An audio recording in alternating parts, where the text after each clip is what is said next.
Assalamualaikum warahmatullahi wabarakatuh. Selamat pagi buat adik-adik mahasiswa sekalian. Hari ini kita kembali bertemu untuk membahas subtopik yang ada dalam mata kuliah sistem kontrol. Nah, untuk hari ini kita akan membahas subtopik perancangan diagram kontrol dan diagram daya menggunakan simulator. Untuk subtopik ini, sebelum kita jauh bagaimana membahas kedua diagram kontrol ini, yakni diagram kontrol dan diagram daya, sebaiknya kita harus memahami terlebih dahulu bagaimana memulai untuk merancang sistem kontrol ini dan bagaimana merancang sistem kontrol ini menggunakan simulator. Hari ini dan ke depan saya akan membagi dua video ini. Video pertama saya akan mulai dengan beberapa introduction atau pembukaan atau pendahuluan bagaimana cara adik-adik merancang sebuah sistem kontrol. Nah, di pertemuan kedua, di video kedua nanti saya akan membahas bagaimana merancang sistem kontrol menggunakan sebuah simulator. Apa saja tujuan pembelajaran kita hari ini? Tujuan pembelajaran hari ini adalah yang pertama, memahami alur kerja perancangan sistem kontrol. Yang kedua adalah menguasai perbedaan dan hubungan antara diagram daya atau power circuit dan diagram kontrol atau control circuit. Yang ketiga, saya harap nanti di akhir pertemuan adik-adik mahasiswa sudah mampu merancang dan mensimulasikan kedua diagram tersebut menggunakan software simulator. Ada beberapa software simulator yang akan kita gunakan, baik itu yang berbasis Windows maupun yang berbasis Android. Saya belum tahu apakah simulator ini juga tersedia di iOS ya buat pengguna perangkat atau device iPhone. Namun coba saja adik-adik mahasiswa mencarinya kalau memang menggunakan perangkat handphone, menggunakan iPhone atau laptop menggunakan Apple. Mengapa kita penting merancang sistem kontrol ini menggunakan simulator terlebih dahulu? Yang pertama ya karena memang perkembangan teknologi sehingga kita dimudahkan untuk belajar secara hybrid. Jadi tidak mesti semua pembelajaran praktikum itu harus menggunakan alat praktek komponen realnya. Dan saat ini dengan teknologi yang semakin maju, kita sudah bisa menggunakan simulator-simulator sebagai penunjang pertemuan pembelajaran kita. Jadi sebelum adik-adik merakit atau menginstalasi rancangan kontrol adik-adik semua, ya, terlebih dahulu kalian bisa mencobanya di simulator. Apakah rancangan adik-adik tersebut berhasil ataukah masih ada yang error. Jadi apa pentingnya kita belajar simulator hari ini? Yang pertama yakni kita belajar rancangan sistem kontrol berbasis komponen kontrol elektromagnetik ini adalah merupakan basic atau awal adik-adik merancang sebuah sistem kontrol menggunakan perangkat yang lebih kompleks lagi, lebih canggih lagi, lebih modern lagi, yakni PLC. Jadi dasar-dasar yang kita pelajari hari ini adalah merupakan dasar atau tahap awal adik-adik merancang sistem kontrol menggunakan perangkat yang lebih modern, yakni PLC, Programmable Logic Control. Konsep logika yang akan kita pelajari sama dengan nanti konsep logika adik-adik saat merancang sistem kontrol menggunakan perangkat elektronik PLC, Programmable Logic Control. Nah, itu yang pertama. Terus, apa keuntungannya? Apa pentingnya kita belajar simulator ini? Yakni yang kedua adalah karena efisiensi tentunya. Menguji ide tanpa membeli komponen fisik. Efisiensi dari segi keuangan dan efisiensi dari segi waktu. Kalau adik-adik langsung belajar langsung mempraktekkan menggunakan komponen realnya tentunya akan memakan waktu ya. Adik-adik harus memahami dulu komponennya, karakteristiknya, konstruksinya seperti apa. Tetapi kalau adik-adik belajar menggunakan simulator ya tentunya yang pertama yakni adik-adik efisien dari segi keuangannya. Tidak mesti mengeluarkan uang yang lebih untuk membeli komponen fisiknya. Hanya dengan simulator ini adik-adik sudah tahu bagaimana bentuk fisik daripada kontaktor, bagaimana bentuk fisik daripada timer yang akan kita gunakan, atau push button yang akan kita gunakan, dan cara menyambungkan antara terminal satu dengan terminal komponen yang lain, semua disimulasikan dalam simulator ini. Seakan-akan mahasiswa menginstalasi komponen realnya. Namun tentunya ada hal yang beda ya. Ada hal yang beda ketika adik-adik langsung berhadapan dengan barang yang real. Namun karena keterbatasan komponen, keterbatasan prasarana, alat-alat praktikum yang harus kita gunakan itu tidak dipenuhi mungkin sebuah kampus, maka mau tidak mau kita akan menggunakan simulator. Terus apa pentingnya kita belajar simulator sebelum kita menggunakan atau merakit atau menginstalasi komponen realnya? Dari segi keamanan, tidak ada resiko sengatan listrik atau hubungan pendek karena kita gunakan simulator.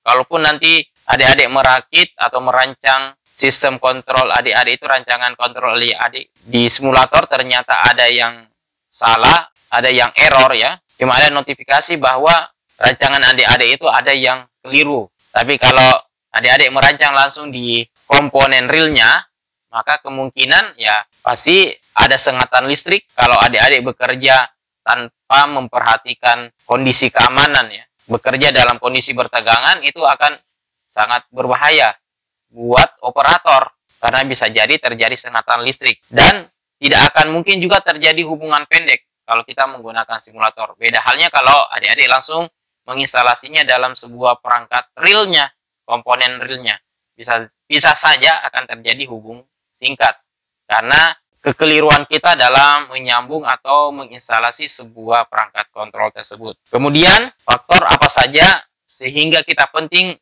belajar sistem kontrol ini, merancang sistem kontrol ini menggunakan simulator. Karena faktor visualisasi. Jadi adik-adik mahasiswa itu dimudahkan memahami alur logika kontrolnya. Jadi sebelum kita coba di komponen realnya, adik-adik bisa mensimulasikannya langsung.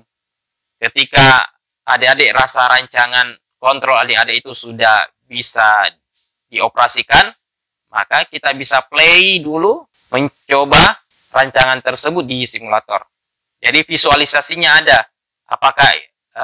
Apakah rancangan tersebut benar, bisa mengoperasikan beban, bisa mengoperasikan aktuator yang adik-adik gunakan atau plane yang adik-adik gunakan seperti pompa atau penerangan, apakah itu beroperasi dengan baik dan benar. Ya, jadi itu beberapa hal mengapa kita penting untuk belajar simulator dahulu sebelum kita mengoperasikan atau menginstalasi ya, merakit komponen realnya. Komponen-komponen yang akan kita jumpai pada pertemuan hari ini berhubung subtopik kita adalah rancangan sistem kontrol perangkat elektromagnetik ya. Ini adalah komponen-komponen penunjang dan komponen utama yang akan kita rangkai. Ada modul kontaktor. Ini kontaktor. Saya rasa adik-adik sudah tahu bentuk fisiknya dari video-video sebelumnya. Bagaimana model fisik daripada kontaktor. Atau kontaktor ini di produsennya itu adalah Schneider. Terus di bagian bawah dari kontaktor yang menyatu dengan visi kontaktor adalah thermal overload relay. Nah, thermal overload relay ini sebagai pengaman ya. Pengaman terhadap beban lebih yang akan mengalir ke beban. Dalam hal ini mungkin adalah motor listriknya atau pompanya, mesin-mesin listriknya. Jadi dia sebagai pengaman, thermal overload. Jadi di kontaktor ini menyatu dua hal ya, yang sudah kita bahas sebelumnya, yakni dia sebagai kontaktor adalah sebagai kontrolnya dan tornya itu sebagai pengamannya. Nah, ini adalah modulnya. Modul yang sempat saya buat sebagai bahan praktikum di dalam kelas. Jadi saya sudah mengeluarkan, jadi semua terminal-terminalnya saya hubungkan dengan konektor-konektor yang ada di bagian bawah ini. Jadi adik-adik tinggal plug, masukin di setiap terminal di bagian-bagian yang harus adik-adik hubungkan dalam bentuk simbol. Jadi ini adalah simbol kontaktor secara umum. Ini adalah simbol kumparan dari kontaktor atau coil ya. Kemudian ini simbol kontak utama. L1, L2, L3 atau T1, T2, T3. Kalau di nomenklatur yang ada di kontaktornya itu berarti dia adalah 1, 3, 5, 2, 4, 6. Ini kontak NO ya. Kemudian ada juga simbol, ini simbol kontak bantu. Ada 13, 14 NO dan kontak bantu 21, 22. Saya rasa NC. Nanti adik-adik perjelas lagi apakah 21, 22 itu NO atau NC. Tapi saya rasa NC ya. Namun di sini ada sedikit kekeliruan dalam hal memberikan tanda atau memberikan nama. Ya, intinya coba adik-adik coba periksa lagi, cek kembali menggunakan avometer apakah 2122 itu kontak NO atau NC. Namun saya rasa dia kontak NC kalau nggak salah. Terus simbol 9596 9798 ini adalah kontak trip yang dimiliki oleh Thor. Kontak trip. Kalau ada terjadi beban lebih atau kondisi yang tidak diinginkan pada aliran listrik sehingga membuat beban itu akan mengalami problem, maka kontak trip ini akan bekerja. Jadi dia memutus hubungan arus listrik yang akan mengalir ke beban. Mungkin terjadi beban lebih atau hubung singkat, maka kontak trip segera memutuskan arus tersebut. Bagaimana prinsip kerjanya? Dari thermal overload relay bisa nanti adik-adik coba simak di video sebelumnya ya, terkait bagaimana saya menerangkan komponen-komponen penunjang dari kontrol elektromagnetik ini. Di sini kemudian ada modul kedua adalah push button. Ini adalah modul push button. Nah, di modul push button ini adik-adik temukan ada 3 ya. Yang warna hijau ini biasa kita gunakan sebagai, untuk push button warna hijau ini biasa digunakan sebagai tombol ini push button start atau on, push button on. PB itu push button. Sedangkan yang merah ini, yang merah digunakan biasa push button stop atau off. Push button ini bertipe atau berjenis ganda, memiliki 2 prinsip kerja dalam satu armatur.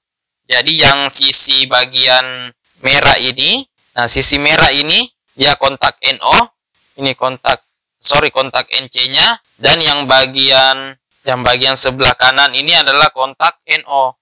Sama halnya di push button stop. Jadi dia bekerja ganda ya. Nah, cara penggunaannya yang biasanya adik-adik keliru itu dalam merakit modul ini, modul push button ini ya. Kalau adik-adik menggunakan push button, umpamanya kita kasih contoh push button 3 ya. Push button stop ini. Kalau adik-adik menggunakan dia sebagai push button NC, maka cukup adik-adik menggunakan push button atau tombol NC-nya saja. Jadi ini sebagai input dan ini yang sebagai output. Berarti ini tidak berfungsi. Kalau adik-adik menggunakan PB3 itu sebagai kontak NC, maka yang NO-nya ini tidak usah digunakan. Kalau sebaliknya, adik-adik menggunakan push button 3 ini sebagai kontak NO, maka kontak NC tidak usah digunakan. Karena dia berubah dalam satu kondisi. Kalau adik-adik tekan push button 3 ini dalam kondisi normal dia NC. Ini normalnya. Ketika adik-adik tekan 1 kali, maka dia ada perubahan. Yang ini menjadi NO, yang ini menjadi NO, dan ini menjadi NC. Dia bergantian. Ini pada saat ditekan. Tekanan pertama. Ketika adik-adik angkat jari adik-adik, maka ini akan kembali ke kondisi normal. Kondisi normalnya itu ini NC dan ini NO. Sama halnya dengan 2 push button ini. Push button PB1 ataukah PB2. Jadi kalau adik-adik menggunakan kontak NC-nya berarti NO-nya tidak digunakan. Sebaliknya kalau adik-adik menggunakan PB1 itu kontak NO, maka NC-nya tidak digunakannya. Dan kekeliruannya juga di sini. Kemarin kita sudah membahas bagaimana diagram balok sederhana sebuah sistem kontrol. Diagram balok sederhana sistem kontrol itu kan seperti ini dia. Ini in dan ini out. Ini output. Jadi ini terminal masukan dan ini terminal keluaran. Ini plane. Ya. Ini alatnya atau aktuatornya. Atau plane-nya. Barang yang peralat komponen yang dikontrol, plane.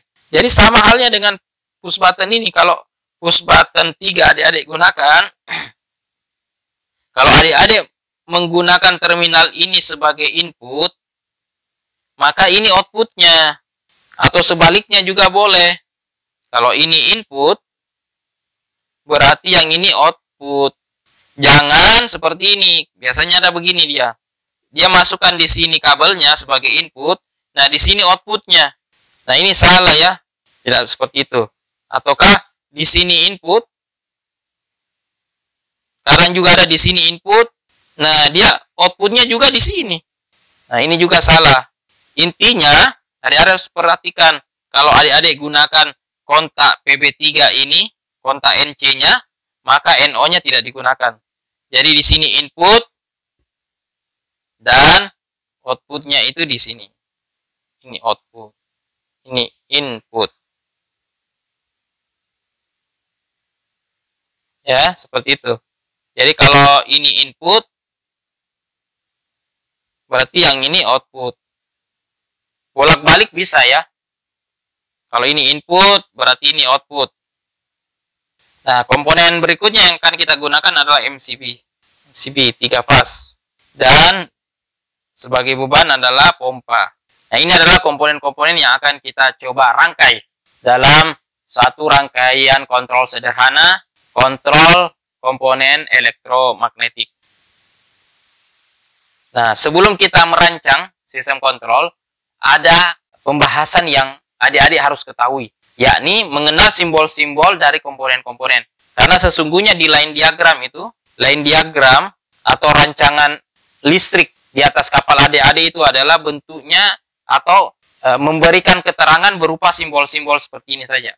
Line diagram itu yang ditampilkan adalah simbol dari komponen-komponen kelistrikan, bukan gambar fisik ya, bukan gambar fisik dari komponen kelistrikan, tetapi dia berupa simbol-simbol saja. Nah, apa yang saya sudah berikan ini nanti saya akan share materinya, persentase saya hari ini nanti akan saya share. Jadi ini adalah komponen-komponen atau simbol-simbol komponen listrik yang saya berikan di dalam persentase ini adalah sebagian kecil yang biasanya umum kita gunakan. Namun nanti adik-adik bisa kembangkan pengetahuan adik-adik terkait simbol-simbol kelistrikan apa saja selain yang saya tampilkan hari ini. Nah, di sini adalah simbol listrik yang digunakan untuk mewakili gardu induk. Nah, bagaimana simbol saklar penghubung, saklar pemutus, dan saklar berselungkup. Saklar berselungkup ini artinya dia punya cover ya untuk melindungi kontaknya dari sengatan listrik yang bisa mengakibatkan kecelakaan buat operator. Jadi dia punya selungkup. Terus bagaimana ya simbol dari saklar dengan pemutus secara termis atau elektromagnetis. Termis itu artinya dalam kondisi panas, thermal, dan secara elektromagnetis yang diakibatkan oleh gaya medan magnet. Nah, bagaimana simbol saklar dengan pelayanan relay thermal dan relay elektromagnetik. Ya, ada saklar kutub 3 atau saklar lambang umum, ada simbol pemutus sirkuit, dan ada pemisah. Nah, ini adalah simbol-simbol untuk mewakili gardu induk. Kemudian ada simbol-simbol lainnya, ada pengaman lebur, ya, saklar pemisah dengan pengaman lebur dengan sirkuit alam terpisah. Nah, ini adalah simbol dari kontak, tusuk kontak, dan bagaimana lampu indikatornya. Ini adalah simbol pembumian ya, pentanahan. Jadi kalau ada rangkaian, umpamanya saya contohkan ada rangkaian seperti ini ya. Ini sumber, terus di sini ada simbol seperti ini. Berarti ini adalah pembumian atau pentanahannya. Jadi ada arus hubungan listrik yang ditanahkan. Jadi jikalau terjadi hubung singkat atau beban lebih, ada arus-arus yang lebih yang diredam oleh tanah. Seperti penangkal petir. Penangkal petir itu modelnya simbolnya seperti ini ya. Jadi ada hubungan yang ditanahkan. Ada hubungan instalasi listrik yang ditanahkan. Ini adalah simbol-simbol, silahkan nanti adik-adik pelajari kembali. Bisa dimengerti lah bagaimana simbol-simbol yang umum, simbol-simbol listrik yang umum kita gunakan. Ini adalah simbol tombol atau push button, simbol selektor, simbol coil atau kumparan yang berada di komponen elektromagnetik ya. Bagaimana simbol kontaktor. Nah, ini relay coil. Bagaimana simbol untuk timernya. Timer itu juga menggunakan kumparan ya. Nah, bagaimana simbolnya seperti ini. Jadi silakan nanti adik-adik kembali baca dan dimengerti, dipahamin. Bagaimana kontak NO, bagaimana kontak NC, bagaimana simbol dari detektor, sensor, dan limit switch. Nah, kalau ada model begini berarti dia model kontak limit switch. Ini kontak NO-nya. Ini kontak NO. Dan ini kontak NC. Karena ada tuas yang menghubungkan antara dua terminal. Berarti dia NC. Kalau ada tuas tersebut terpisah dari terminal masukan dan keluaran berarti dia NO. Nah, ini simbol motor-motor listrik. Nah, ini simbol motor listrik yang menjadi beban biasanya. Ini adalah sinyal horn dan alarm. Baik, kita akan masuk di pembahasan atau studi kasus sebuah rancangan listrik sederhana. Nah, ini adalah aplikasi rangkaian kontaktor pada motor satu fas. Insya Allah kita akan lanjut di video berikutnya. Assalamualaikum warahmatullahi wabarakatuh.